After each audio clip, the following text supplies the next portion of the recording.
juin 85, j'ai passé un bac C en Île-de-France avant de passer 2 ans en prépa pour rentrer à l'agro en septembre 87, où j'ai fait un cursus habituel d'ingénieur et notamment une spécialisation de dernière année en développement agricole.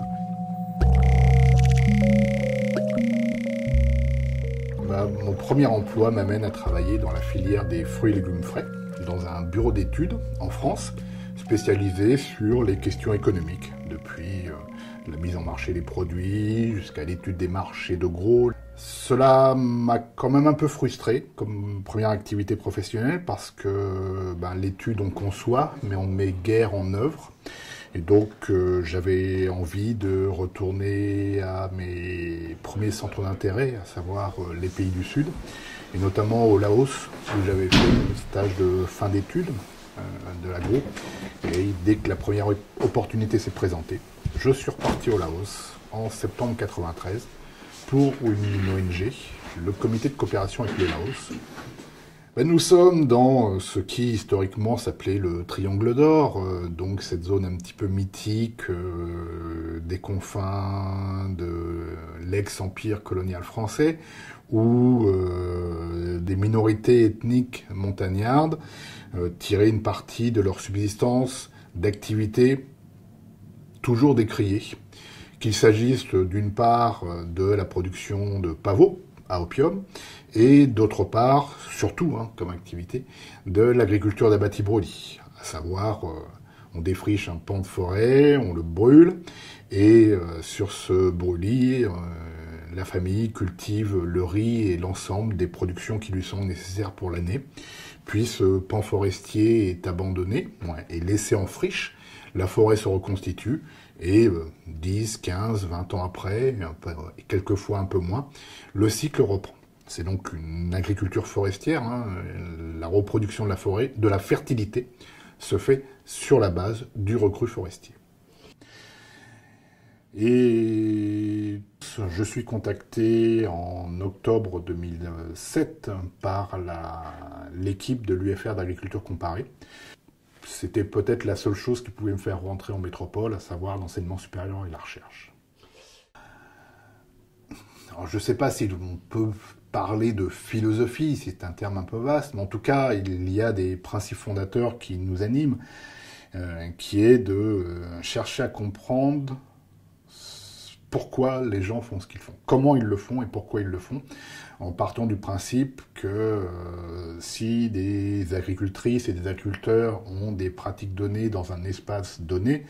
il y a certainement de bonnes raisons, héritées de l'histoire, héritées des rapports sociaux, héritées de l'accès à la terre, héritées des politiques passées et présentes dans la région.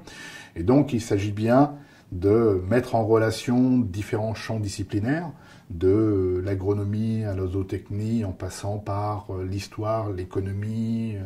la géographie, la géologie, la pédologie, pour décloisonner tout cela, ou peut-être pour faire interagir les concepts de ces disciplines, de la même façon que les agriculteurs ne se posent pas de question de savoir s'ils font de la géographie ou de l'économie ou de l'agronomie. Ils font ce qu'ils font pour gagner leur vie et assurer et couvrir les besoins de leur famille.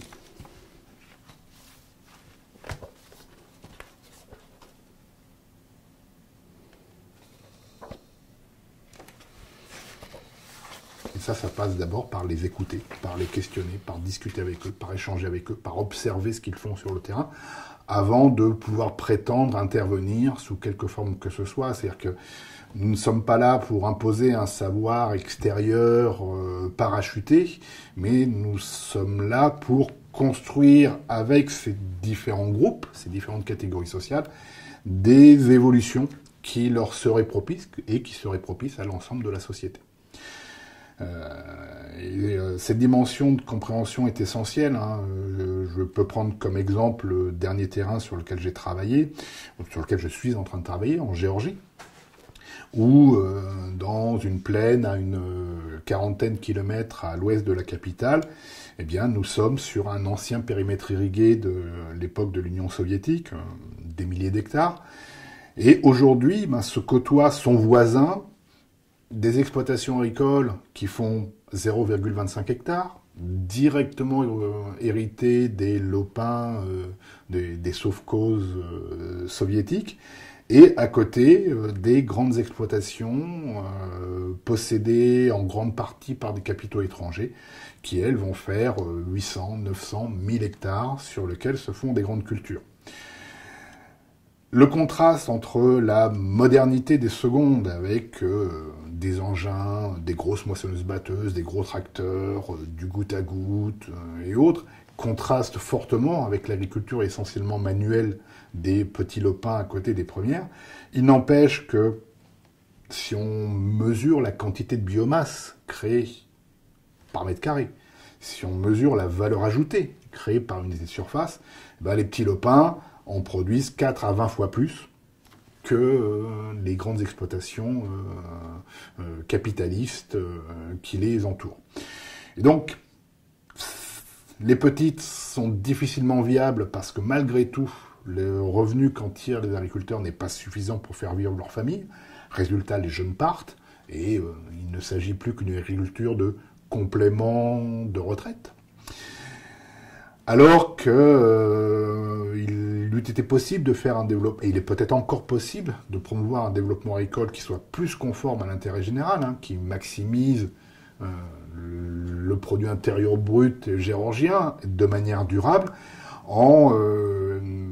permettant à un certain nombre de ces petits lopins de croître vers de la petite agriculture familiale d'une quinzaine ou d'une vingtaine d'hectares, qui produira infiniment plus à l'hectare que cette grande agriculture très extensive en surface.